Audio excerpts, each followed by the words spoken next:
Selamat pagi, siang, sore, dan malam untuk teman-teman semua. Di video kali ini, kami dari kelompok 5 akan mempresentasikan chapter 5 yang berjudul Personal Planning and Recruitment. Berikut anggota-anggota dari kelompok kami. Dari poin 5.1 berjudul Workforce Planning and Forecasting, di mana workforce employment atau personal planning ini adalah proses untuk memutuskan posisi apa yang harus diisi perusahaan dan bagaimana cara untuk mengisinya.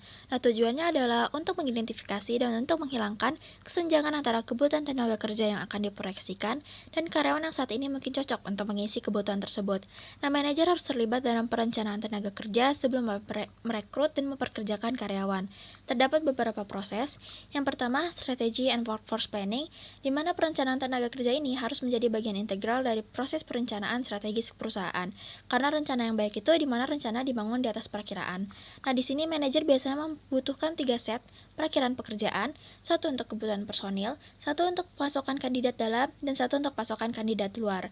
Kemudian dengan 3 perakiraan ini, manajer dapat mengidentifikasi kesenjangan dari kebutuhan supply dan mengembangkan pelatihan dan rencana lainnya untuk mengisi kesenjangan yang diantisipasi. Lalu yang kedua adalah forecasting personnel needs atau labor demand. Karena kita harus mengetahui berapa manusia dengan skill yang kita butuhkan, manajer harus mempertimbangkan beberapa hal antara lain. Yang pertama, meramalkan pendapatan perusahaan. Yang kedua, memperkirakan ukuran staf yang diperlukan dan untuk mendukung volume penjualan. Yang ketiga, perubahan tingkat perputaran dan produktivitas perusahaan. Dan yang keempat, perubahan rencana perusahaan dalam membuat tujuan strategisnya.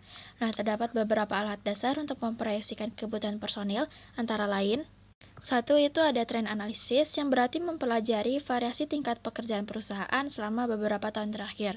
Nah, trend analisis ini dapat memberikan perakiraan kasar tentang kebutuhan staf di masa depan. Lalu yang kedua ada rasio analisis yang berarti membuat perakiraan berdasarkan rasio sejarah antara beberapa faktor penyebab seperti volume penjualan dan jumlah karyawan yang dibutuhkan seperti jumlah sales. Lalu yang ketiga ada the scatter plot yang menunjukkan secara grafis bagaimana dua variabel ini saling terkait. Nah, jika keduanya ini terkait, manajer dapat meramalkan kegiatan usaha dan juga dapat memperkirakan kebutuhan personil. Lalu yang ketiga ada forecasting the supply of inside candidates, di mana manajer mulai mencari karyawan yang dibutuhkan dari dalam perusahaan. Sehingga tugas utama di sini adalah menentukan karyawan mana yang memenuhi syarat atau dapat dilatih. Nah, manajer dapat menggunakan perangkat manual ataupun yang terkomputerisasi untuk melacak kualifikasi karyawan untuk setiap karyawan yang ada di perusahaan saat ini. Nah, untuk perangkat manual yang pertama ada personal replacement charts, yaitu catatan perusahaan yang menunjukkan kinerja saat ini dan promotor dari kandidat dalam untuk posisi yang paling penting. Lalu yang kedua ada position replacement card, di mana merupakan kartu yang dipersiapkan untuk setiap posisi di perusahaan untuk menunjukkan kemungkinan kandidat pengganti dan kualifikasi mereka. Nah, untuk perangkat yang terkomputerisasi ini ada Survey Analytics Skills Inventory System yang merupakan program yang dapat membantu manajemen mengantisipasi kekurangan staf dan keterampilan, dan juga dapat memfasilitasi perencanaan, perekrutan, dan pelatihan tenaga kerja. Sehingga dengan skill inventory system ini, manajer dapat mencari karyawan-karyawan di dalam perusahaan yang ternyata memang cocok dan dapat memenuhi kualifikasi yang dibutuhkan lowongan yang diperkirakan. Lalu yang keempat ada Markov Analysis yang meramalkan ketersediaan kandidat pekerjaan internal. Nah, analisis Markov ini melibatkan pembuatan matriks yang menunjukkan kemungkinan bahwa karyawan dalam rantai posisi feeder untuk pekerjaan utama yang nantinya akan bergerak dari posisi ke posisi dan akan bersedia tentunya untuk mengisi posisi kosong tersebut. Proses yang keempat selanjutnya adalah forecasting the supply of outside candidates, di mana jika tidak ada yang cukup terampil untuk mengisi lowongan di dalam perusahaan, manajer dapat beralih ke kandidat luar dengan memprediksikan ketersediaan tenaga kerja luar. Kelima ada predictive workforce monitoring, di mana terdapat beberapa perusahaan yang merencanakan terus-menerus dan mereka melakukan pemantauan tenaga kerja yang prediktif, dengan mempertimbangkan berbagai faktor ketika memprediksi kesenjangan bakat sebagai bagian dari periodic workforce modeling. Nah, hal ini termasuk karakteristik tenaga kerja seperti usia, kelayakan pensiun untuk kelompok pekerjaan, kecenderungan ekonomi, peningkatan atau penurunan tingkat staf yang diantisipasi, dan transfer atau promosi internal. Proses yang keenam adalah matching projected labor supply and demand with a plan, di mana setelah semua hal yang tadi ini sudah dirampungkan, baru kita buat rencana tenaga kerjanya. Nah, rencana ini harus mengidentifikasi posisi yang akan diisi, calon atau sumber potensial internal dan eksternal untuk posisi, pelatihan dan promosi yang akan diperlukan, dan sumber daya yang akan melaksanakan rencana tersebut, misalkan kayak biaya perekrutan, perkiraan biaya pelatihan, dan biaya untuk wawancara. Proses yang terakhir adalah succession planning, yang merupakan proses yang sedang berlangsung, baik dalam mengidentifikasi, menilai, dan mengembangkan kepemimpinan organisasi secara sistematis untuk meningkatkan kinerja. Nah, terdapat 3 langkah utama. Pertama adalah identify key position needs, yaitu mengidentifikasi kebutuhan posisi. Nah, manajer dan direktur sumber daya manusia ini harus mengidentifikasi apa yang dibutuhkan posisi kunci perusahaan di masa depan. Dan hal-hal yang harus diatasi termasuk mendefinisikan posisi kunci dan posisi tinggi, meninjau bakat perusahaan, dan membuat profil keterampilan. Lalu yang kedua ada develop inside candidates, atau mengembangkan kandidat di dalam perusahaan. Nah, manajemen harus berubah untuk menciptakan kandidat untuk pekerjaan ini. Nah, menciptakannya ini berarti mengidentifikasi di dalam kandidat dan memberikan mereka pengalaman pembangunan yang mereka butuhkan untuk menjadi kandidat yang layak. Lalu yang ketiga ada assessing these candidates and selecting those who will actually fill the key position, atau menilai dan memilih kandidat dalam maupun kandidat luar yang akan mengisi posisi. Nah, perusahaan mengembangkan karyawan berpotensi tinggi melalui pelatihan internal dan pengalaman lintas fungsional, rotasi pekerjaan, pelatihan eksternal, dan tugas global atau daerah. Nah, akhirnya perencanaan ini akan sukses dan memerlukan penilaian terhadap calon-calon tersebut dan memilih mereka yang akan benar-benar akan mengisi posisi-posisi tersebut. Selanjutnya masuk ke poin 5.2 yang berjudul Why Effective Recruiting is Important. Nah, setelah perencanaan ini telah selesai, perusahaan akhirnya memerintahkan manajer untuk mengisi posisi tersebut. Oleh karena itu, langkah selanjutnya adalah manajer melakukan employee recruiting, yang berarti menemukan ataupun menarik pelamar untuk mengisi posisi yang terbuka. Terdapat beberapa hal yang harus diperhatikan. Yang pertama ada improving recruitment effectiveness, di mana dalam perekrutan ini harus jalan seefektif mungkin dengan recruiters, sourcers, dan brand dari seorang employer ini menjadi penting. Nah, yang pertama dengan recruiters, manajer ini harus dengan cermat memilih dan meratip rekrut. Nah, pelatihan ini mencakup keterampilan interpersonal seperti dalam berkomunikasi dan pengetahuan dasar tentang bagaimana cara untuk merekrut dan bagaimana hukum IO mempengaruhi perekrut. Nah, yang kedua dengan sourcers atau recruitment sourcing ini melibatkan dan menentukan model pilihan dalam perekrutan seperti referral, iklan online, dan sebagainya. Nah, untuk menilai sumber mana yang terbaik, kebanyakan perusahaan melihat berapa banyak sumber yang menghasilkan pelamar, berapa banyak pelamar yang akhirnya dipekerjakan, dan berapa banyak pelamar yang akhirnya gagal. Nah, yang ketiga ada branding, di mana branding atau reputasi perusahaan ini mempengaruhi kesuksesan perekrutan. Yang paling jelas itu sia-sia jika merekrut kalau reputasi perusahaannya ini merupakan tempat yang mengerikan untuk bekerja dan hal negatif lainnya. Nah, branding ini fokus ke dalam bagaimana rasanya bekerja di dalam perusahaan, termasuk nilai-nilai perusahaan dan lingkungan kerjanya. Yang kedua adalah The Recruiting Yield Pyramid, yang merupakan hubungan aritmatika sejalan antara perekrutan pemimpin dan undangan, undangan dan wawancara, wawancara dan penawaran yang dibuat, serta penawaran yang dibuat dan penawaran yang diterima. Nah, beberapa posisi mungkin membutuhkan merekrut puluhan atau ratusan kandidat. Nah, oleh karena itu, manajer dapat menggunakan Recruiting Yield Pyramid ini untuk mengukur staf yang perlu diatasi. Di dalam Recruiting Yield Pyramid ini menggunakan rasio seperti yang dapat dilihat di gambar, di mana di sini perusahaan membutuhkan 50 new hires, dan oversmat-nya itu rasionya menjadi 2:1, candidates interviewed-nya menjadi 3:2, candidates invited-nya menjadi 4:3, dan leads generated-nya ini menjadi 6:1. Materi selanjutnya yaitu internal source of candidates atau sumber internal kandidat.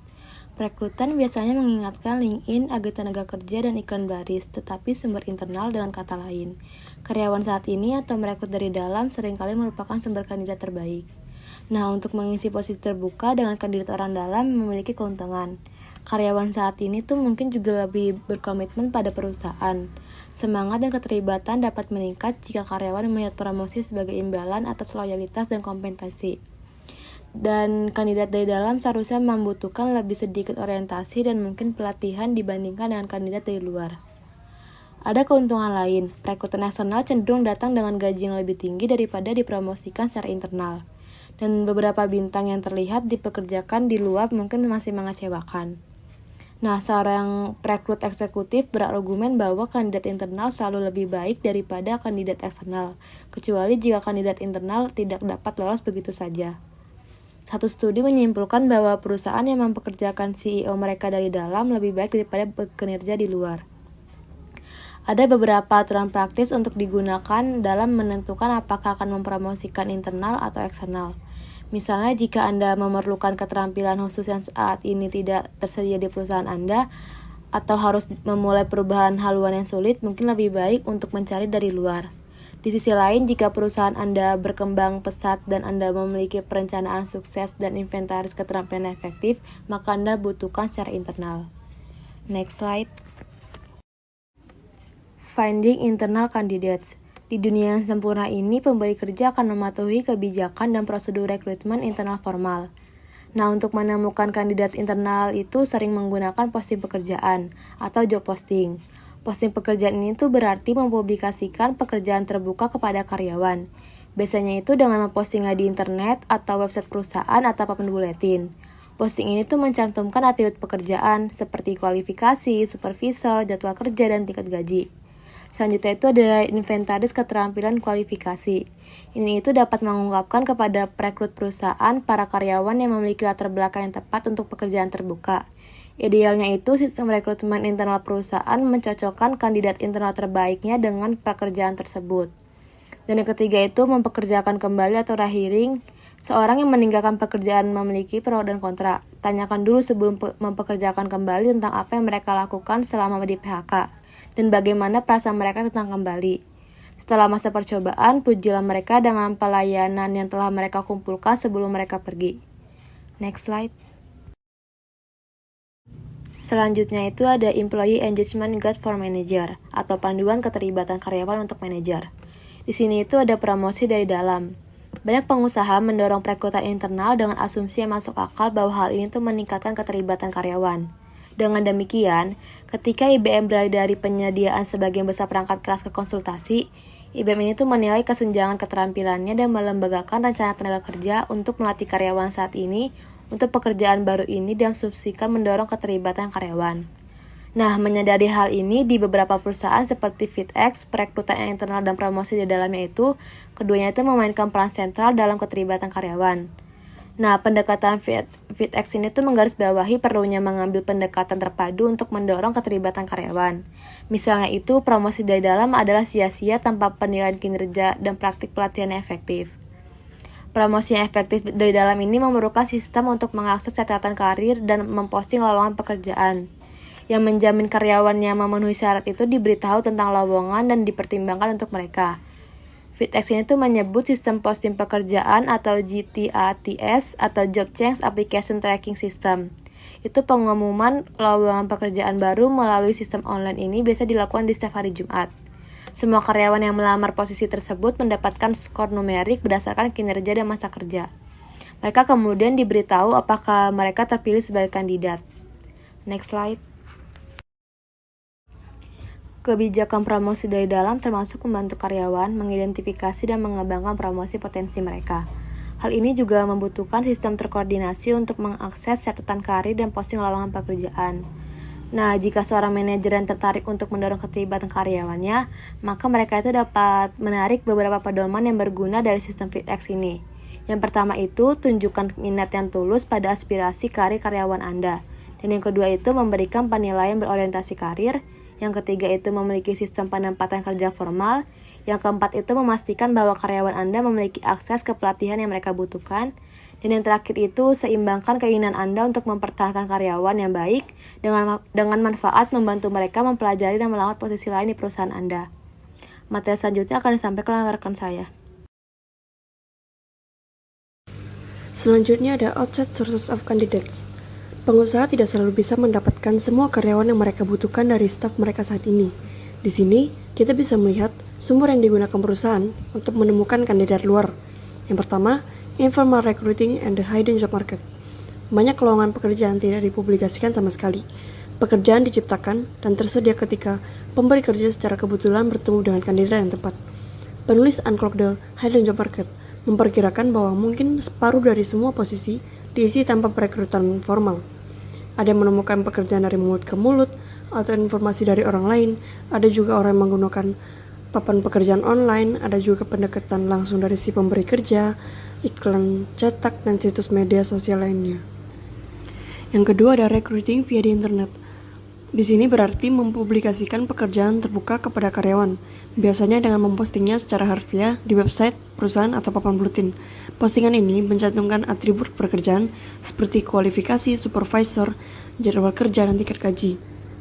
Nah, pengusaha juga harus membuat daftar pekerjaan mereka mudah dikenali oleh alat pencarian pekerjaan Google. Perekrutan online memiliki pro dan kontra. Perekrutan online menghasilkan lebih banyak tangkapan lebih cepat dan untuk waktu yang lebih lama dengan biaya yang lebih sedikit daripada metode lainnya. Dan karena lebih komprehensif dalam menggambarkan pekerjaan, iklan berbasis web memiliki efek yang lebih kuat pada daya tarik pelamar daripada iklan cetak. Tapi, perekrutan online memiliki dua potensi masalah. Yang pertama adalah bias. Orang yang lebih tua dan beberapa minoritas cenderung tidak online, sehingga perekrutan tersebut dapat mengecualikan beberapa pelamar yang lebih tua. Masalah kedua adalah kelebihan internet. Pengusaha akhirnya kebanjiran resume. Nah, pendekatan lain adalah meminta pencari kerja mengisi kuesioner penyaringan online singkat, kemudian menggunakannya untuk mengidentifikasikan mereka yang dapat melanjutkan proses perekrutan. Sebagian besar pemberi kerja juga menggunakan sistem pelacakan pelamar yang sekarang kita tuju. Yang ketiga ada using recruitment software and artificial intelligence. Sistem kecerdasan buatan pengusaha juga menggunakan sistem berbasis kecerdasan buatan untuk meningkatkan perekrutan. Di sini, fokus utamanya adalah mengotomatisasi analisis resume. Di sini ada beberapa trend shaping HR. Yang pertama ada Science in Talent Management.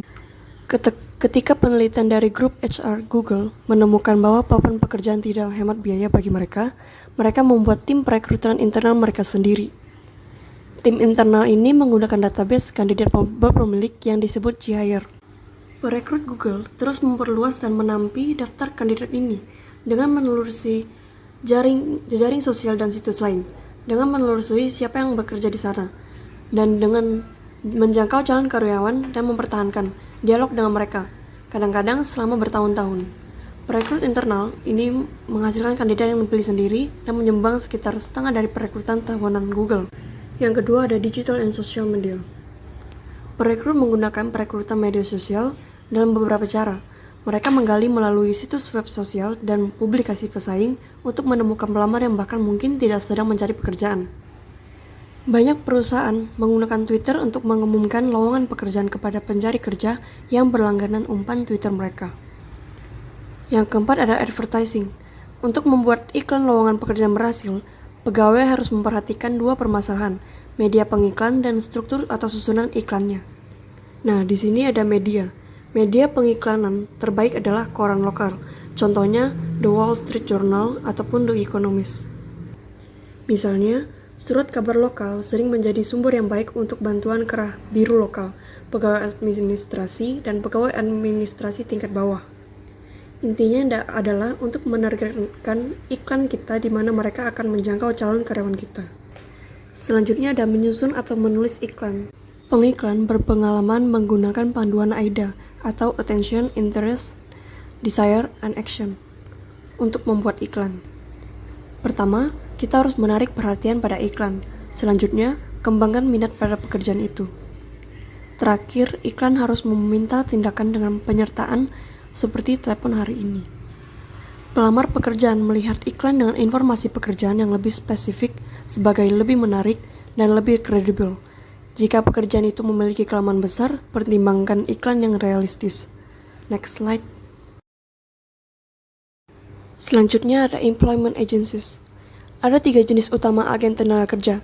Yang pertama, agen publik yang dioperasikan oleh pemerintah federal, negara bagian atau lokal. Yang kedua, lembaga yang terkait dengan organisasi nirlaba. Dan ketiga, badan-badan milik swasta. Yang pertama, beberapa pemberi kerja memiliki pengalaman yang beragam dengan lembaga publik. Untuk satu hal, pelamar untuk asuransi pengangguran diharuskan mendaftar dan menyediakan diri untuk wawancara kerja. Beberapa dari orang-orang ini tidak tertarik untuk kembali bekerja, sehingga pemberi kerja dapat berakhir dengan pelamar yang memiliki sedikit keinginan untuk segera bekerja. Dan adil atau tidak, pengusaha mungkin melihat beberapa agen lokal ini sebagai lesu dalam upaya mereka untuk mengisi pekerjaan majikan daerah. Tapi lembaga ini berguna. Selain hanya mengisi pekerjaan, konselor akan mengunjungi tempat kerja employer, meninjau persyaratan pekerja employer, dan bahkan membantu employer dalam menulis deskripsi pekerjaan. Yang kedua, sebagian besar masyarakat profesional dan teknis atau nirlaba seperti Institute for Electrical and Electronic Engineers memiliki unit yang membantu anggota menemukan pekerjaan. Banyak lembaga publik khusus menempatkan orang-orang yang termasuk dalam kategori khusus, seperti mereka yang cacat. Yang ketiga, lembaga swasta. Agen tenaga kerja swasta merupakan sumber penting personal administrasi, kerah putih, dan manajerial. Mereka membebankan biaya yang ditetapkan oleh undang-undang negara bagian dan dipasang di kantor mereka untuk setiap pemohon yang mereka tempatkan. Sebagian besar adalah pekerjaan berbayar di mana employer membayar biaya. Namun, menggunakan agen tenaga kerja perlu menghindari potensi jebakan. Nah, untuk membantu menghindari masalahnya, yang pertama, berikan deskripsi pekerjaan yang akurat dan lengkap kepada agensi. Yang kedua, pastikan tes, belangko lamaran, dan wawancara merupakan bagian dari proses seleksi agensi. Yang ketiga, secara berkala meninjau data pekerjaan yang setara tentang kandidat yang diterima atau ditolak oleh perusahaan kita dan oleh agensi. Yang keempat, layar agensi. Tanyakan kepada manajer lain untuk mengetahui agensi mana yang paling efektif dalam mengisi berbagai posisi yang perlu kita isi. Tinjau internet dan iklan baris untuk menemukan agensi yang menangani posisi yang ingin kita isi. Yang kelima, lengkapi pemeriksaan referensi agensi dengan memeriksa sendiri setidaknya referensi kandidat tanggal akhir. Selanjutnya ada Recruitment Process Outsourcers. Recruitment Process Outsourcing atau RPO adalah vendor khusus yang menangani semua atau sebagian besar kebutuhan perekrutan majikan. Mereka biasanya menandatangani kontrak jangka pendek dengan pemberi kerja dan menerima bayaran bulanan yang bervariasi sesuai dengan jumlah perekrutan aktual yang dibutuhkan pemberi kerja. Hal ini memudahkan pemberi kerja untuk menaikkan atau menurunkan biaya perekrutannya dibandingkan dengan membayar biaya yang relatif tetap dari kantor perekrutan internal. Selanjutnya, On-Demand Recruiting Service. Layanan perekrutan berdasarkan permintaan atau ODRS adalah perekrut yang dibayar per jam atau proyek, bukan biaya persentase untuk mendukung proyek tertentu. Misalnya, ketika manajer sumber daya manusia untuk perusahaan biotek harus mempekerjakan beberapa lusin orang dengan gelar ilmiah dan pengalaman di bidang farmasi, dia menggunakan perusahaan ODRS. Perusahaan perekrutan tradisional mungkin mengenakan biaya 20% hingga 30% dari setiap gaji karyawan. Perusahaan ODRS dikenakan biaya berdasarkan waktu, bukan per karyawan. Itu menangani perekrutan dan penyaringan, dan meninggalkan klien dengan daftar kandidat yang memenuhi syarat. Next slide. Selanjutnya ada offshoring and outsourcing job. Alih-alih membawa orang masuk untuk melakukan pekerjaan perusahaan, outsourcing dan offshoring mengirim pekerjaan keluar.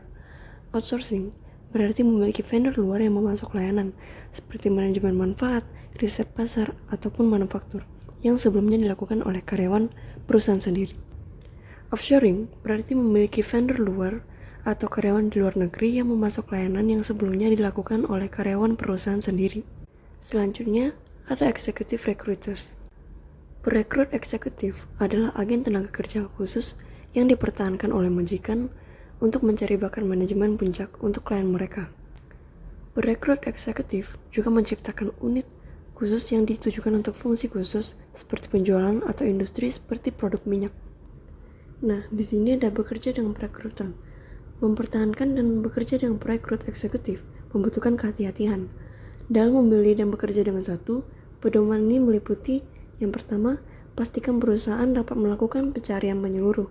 Yang kedua, temui individu yang benar-benar akan menangani tugas Anda. Yang ketiga, pastikan untuk menanyakan berapa biaya perusahaan pencari, dapatkan kesepakatan secara tertulis.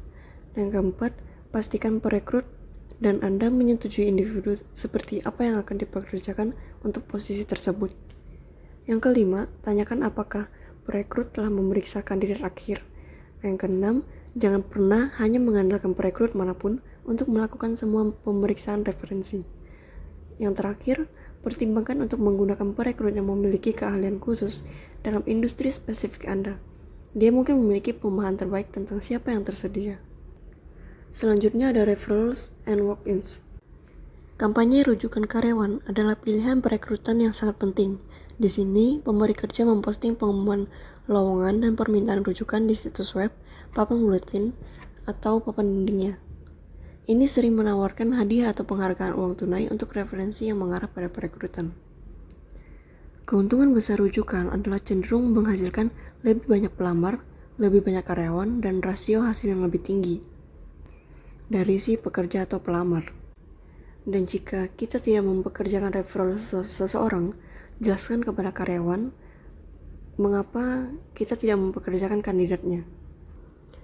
Selain itu, ingat bahwa mengandalkan rujukan mungkin diskriminatif di mana tenaga kerja sudah homogen. Program rujukan karyawan juga dapat menjadi bumerang ketika sebagian besar karyawan perusahaan adalah non-minoritas. Di sini, satu saran adalah untuk menawarkan bonus yang lebih besar untuk perekrutan keragaman. Dan di sini ada walk-ins, khusus untuk pekerja per jam. Walk-in, aplikasi langsung yang dibuat di kantor kita, adalah sumber pelamar yang besar. Selanjutnya ada college recruiting, mengirim perwakilan pemberi kerja ke kampus perguruan tinggi untuk menyaring pelamar dan membuat kumpulan pelamar dari kelas kelulusan. Tapi di sini ada satu masalah, yaitu bahwa perekrutan seperti ini mahal.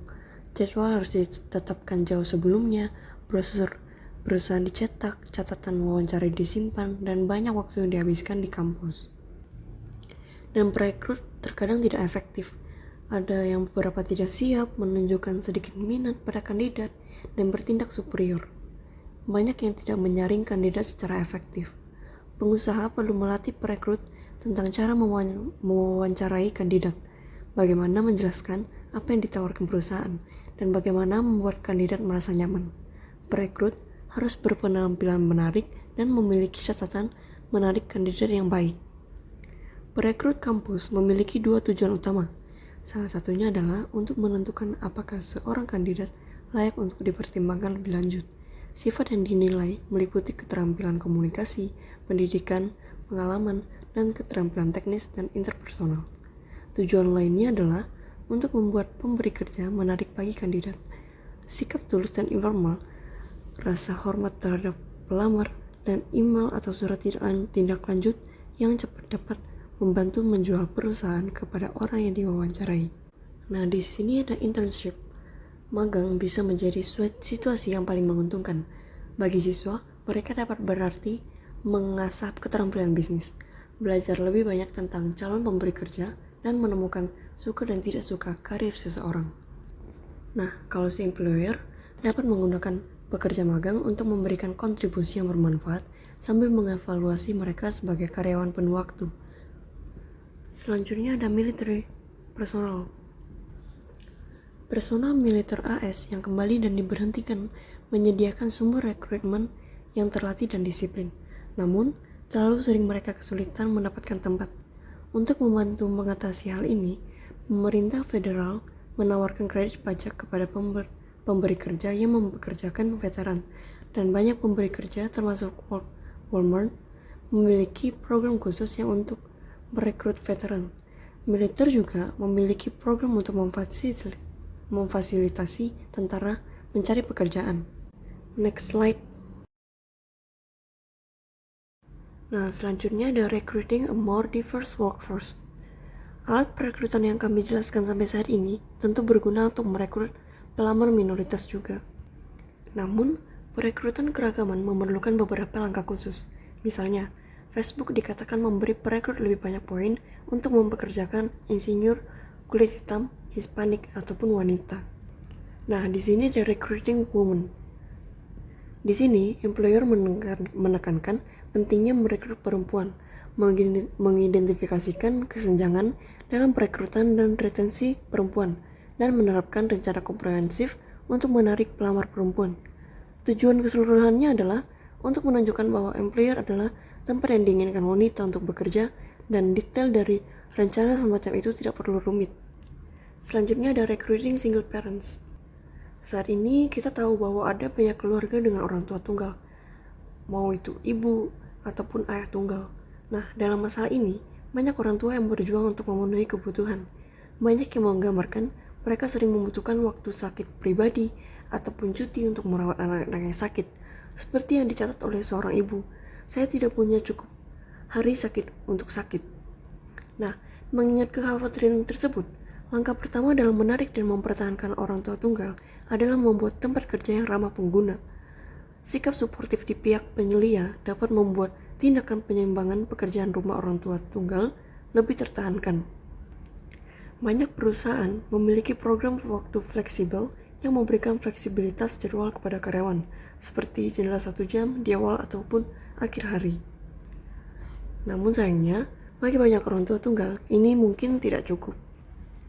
Selanjutnya ada older workers. Sekitar 32% orang Amerika berusia 65 hingga 69 tahun di pekerjaan baru-baru ini. Seperti juga 19% dari semua yang berusia di atas 65. Oleh karena itu, masuk akal bagi pemberi kerja untuk mendorong pekerja lebih tua untuk tetap tinggal atau datang bekerja di perusahaan. Yang menariknya adalah memberikan kesempatan untuk jadwal kerja yang fleksibel dan seringkali lebih pendek. Di satu perusahaan, pekerja di atas 65 tahun dapat secara bertahap mempersingkat jadwal kerja mereka. Perusahaan lain menggunakan mini shift untuk mengakomodasi mereka yang tertarik bekerja kurang dari waktu penuh. Next slide. Selanjutnya ada recruiting minorities. Aturan serupa berlaku untuk merekrut minoritas. Pertama, pahami hambatan yang menjaga minoritas melamar. Misalnya, beberapa pelamar minoritas tidak akan memenuhi standar pendidikan atau pengalaman untuk pekerjaan itu. Nah, setelah mengenali hambatan-hambatan tersebut, seseorang berbalik untuk merumuskan rencana untuk memperbaikinya dan untuk menarik dan mempertahankan minoritas dan perempuan. Ini mungkin termasuk misalnya pelatihan keterampilan dasar, pilihan kerja yang fleksibel, model peran dan pekerjaan yang didesain ulang. Selanjutnya, implementasikan rencana ini. Misalnya, banyak pencari kerja menanyakan teman-teman saat mencari pekerjaan. Jadi, mendorong karyawan minoritas Anda untuk membantu perekrutan Anda masuk akal. Selanjutnya ada the disabled. Penelitian ini cukup persuasif karena dilihat dari hampir semua kriteria pekerjaan, karyawan penyandang disabilitas adalah pekerja yang cakep. Ribuan pemberi kerja di Amerika Serikat dan di tempat lain telah menemukan bahwa karyawan penyandang disabilitas menyediakan sumber tenaga kerja yang kompeten dan efisien yang sangat baik dan sebagian besar belum dimanfaatkan untuk pekerjaan mulai dari teknologi informasi hingga periklanan kreatif hingga resepsionis. Pengusaha dapat melakukan beberapa hal untuk memanfaatkan potensi tenaga kerja yang sangat besar ini. Pengusaha juga harus menggunakan akal sehat. Misalnya, pemberi kerja yang memposting lowongan pekerjaan hanya di surat kabar mungkin kehilangan calon karyawan yang mengalami gangguan penglihatan. Next slide. Baik, materi selanjutnya adalah developing and using application form atau mengembangkan dan menggunakan formulir aplikasi. Nah, di sini ada purpose of application form atau tujuan formulir aplikasi. Nah, dengan kumpulan pelamar, proses penyaringan itu kan dapat dimulai. Nah, formulir aplikasi biasanya merupakan langkah pertama dalam proses ini. Beberapa perusahaan pertama-tama memerlukan wawancara penyaringan singkat atau tes online. Nah, aplikasi yang diisi menyediakan 4 jenis informasi. Yang pertama itu kita dapat membuat penilaian tentang hal-hal yang substantif. Contohnya seperti apakah pelamar memiliki pendidikan, apakah pelamar memiliki pengalaman untuk melakukan pekerjaan ini. Yang kedua itu kita dapat menarik kesimpulan tentang pelamar, tentang kemajuan dan pertumbuhannya di sebelumnya. Jadi kita bisa tahu pelamar ini ada kemajuannya atau ada pertumbuhannya dari sebelumnya. Nah, ini terutama penting bagi kandidat manajemen. Yang ketiga, kita bisa menarik kesimpulan sementara tentang pelamar stabilitas berdasarkan catatan pekerjaan sebelumnya. Nah, jadi di sini kita bisa tahu apakah pelamar ini memiliki pekerjaan yang baik di sebelumnya ataukah memiliki pengalaman kerja yang buruk. Oleh karena itu, perlunya kehati-hatian di sini. Nah, yang keempat, Anda mungkin dapat menggunakan data dalam aplikasi untuk memprediksi kandidat mana yang akan berhasil dalam pekerjaan. Nah, jadi di sini maksudnya kita itu bisa memprediksi kandidat mana yang akan berhasil dalam pekerjaan dengan melihat data di dalam aplikasi tentang pelamar, karena di sana tersedia informasi-informasi tentang pelamar. Selanjutnya, application guidelines atau pedoman aplikasi. Penggunaan aplikasi yang tidak efektif ini kan dapat merugikan pemberi kerja. Nah, jadi manajer harus mengingat beberapa pedoman praktis. Yang pertama, di bagian riwayat pekerjaan, mintalah informasi terperinci tentang setiap pemberi kerja sebelumnya, termasuk nama penyedia, nama alamat email, serta nomor teleponnya. Ini penting untuk pemeriksaan referensi. Yang kedua, dalam menandatangani aplikasi, pemohon harus menyatakan bahwa pernyataan yang dipalsukan dapat menyebabkan pemecatan. Karena perkiraan berapa banyak pelamar yang melebih-lebihkan kualifikasi, mereka ini berkisar dari 40% hingga 70%. Nah, masalah yang paling umum menyangkut pendidikan dan pengalaman kerja. Nah, mayoritas lulusan senior dilaporkan percaya bahwa pemberi kerja mengharapkan tingkat yang dilebih-lebihkan pada resume. Sebagian besar, hal yang dilebih-lebihkan ini terjadi pada resume, tapi mungkin juga terjadi pada formulir aplikasi. Oleh karena itu, pastikan pelamar melengkapi formulir dan menandatangani pernyataan di atasnya yang menunjukkan bahwa informasi itu benar. Selanjutnya, know your employment law atau ketahui hukum ketenagakerjaan Anda. Formulir aplikasi harus mematuhi undang-undang ketenagakerjaan yang setara. Nah, jadi ada beberapa item yang bermasalah, termasuk yang pertama adalah education atau pendidikan. Nah, pertanyaan tentang tanggal kehadiran dan kelulusan itu merupakan pelanggaran potensial karena dapat mengungkapkan usia pelamar. Yang kedua ada arrest record atau catatan penangkapan. Jadi, pengadilan biasanya menyatakan bahwa majikan melanggar dengan mendiskualifikasi pelamar dari pekerjaan karena penangkapan. Item ini memiliki dampak buruk pada minoritas, dan pengusaha biasanya tidak dapat menunjukkan bahwa itu diperlukan sebagai kebutuhan bisnis. Selanjutnya, notify in case of emergency atau beritahu dalam keadaan darurat. Nah, kan secara umum legal ya untuk meminta nama, alamat, dan nomor telepon seseorang untuk memberitahu jika terjadi keadaan darurat. Nah, namun menanyakan hubungan orang ini dapat menunjukkan status perkawinan, garis keturunan pemohon. Nah, selanjutnya membership in organization atau keanggotaan dalam organisasi.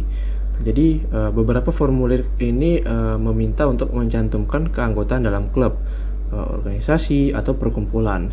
Nah, jadi pengusaha harus menyertakan instruksi untuk tidak memasukkan organisasi yang akan mengungkapkan ras, agama, cacat fisik, status perkawinan atau keturunan. Selanjutnya physical handicaps atau cacat fisik.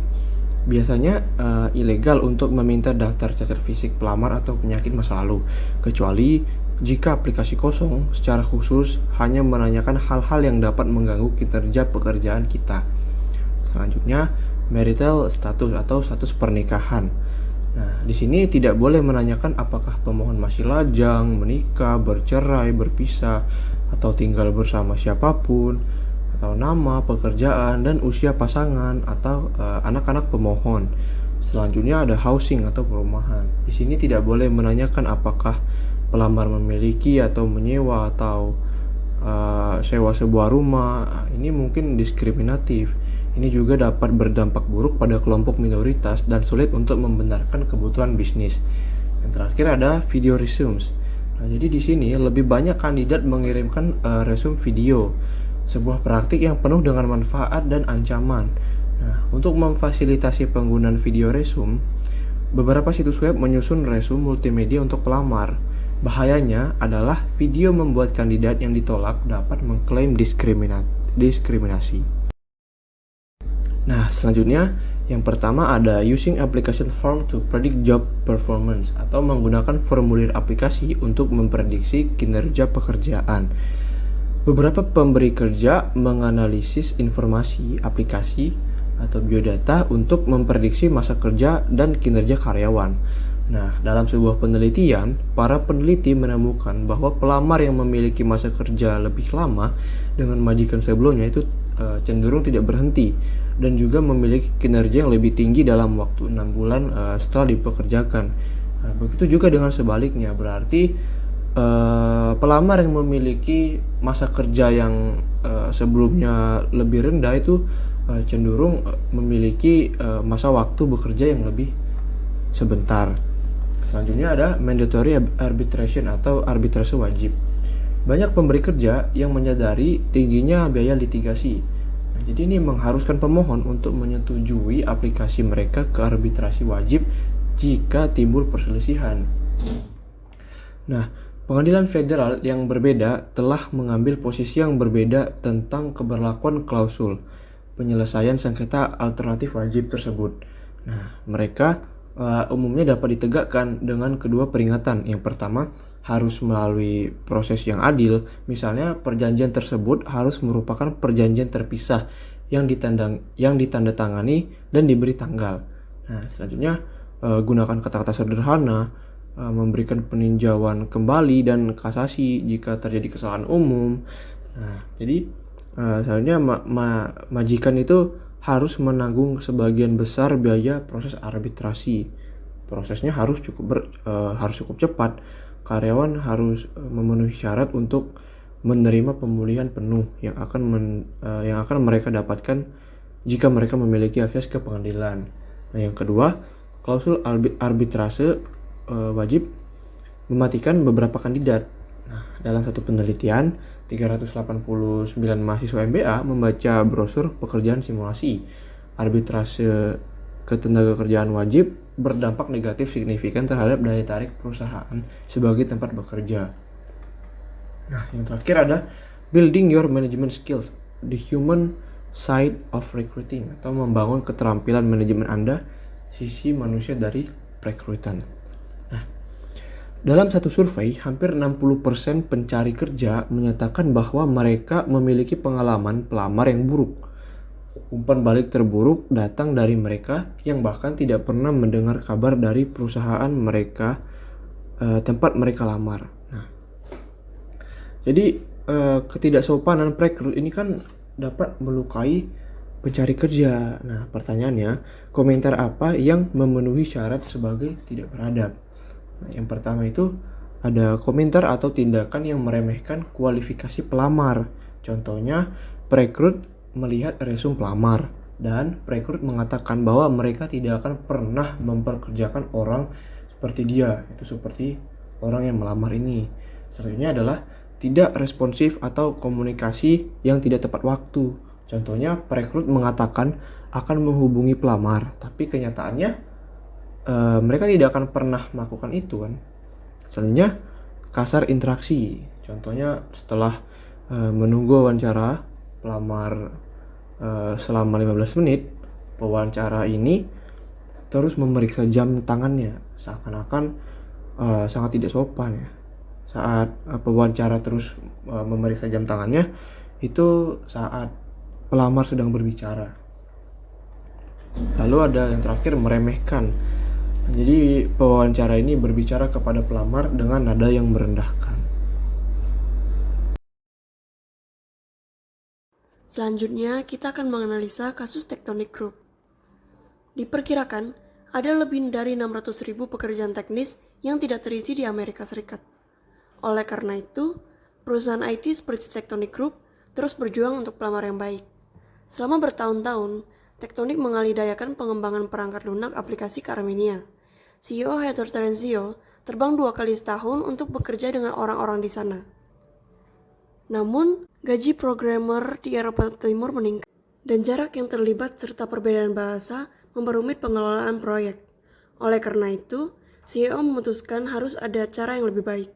Karena programmer di luar negeri membutuhkan instruksi yang lebih rinci, dia memutuskan untuk mempekerjakan orang-orang junior yang lebih dekat ke rumah. Kemudian dengan upaya dan instruksi yang hampir sama, Tektonik dapat melakukan pemrogramannya secara lokal. Masalahnya, bagaimana Anda merekrut talenta ketika tingkat pengangguran untuk pekerja teknologi mendekati nol? Mr. Renzio punya solusi baru. Alih-alih mencari lulusan perguruan tinggi dengan gelar teknis, Tektonik membuat program pelatihan atau magang.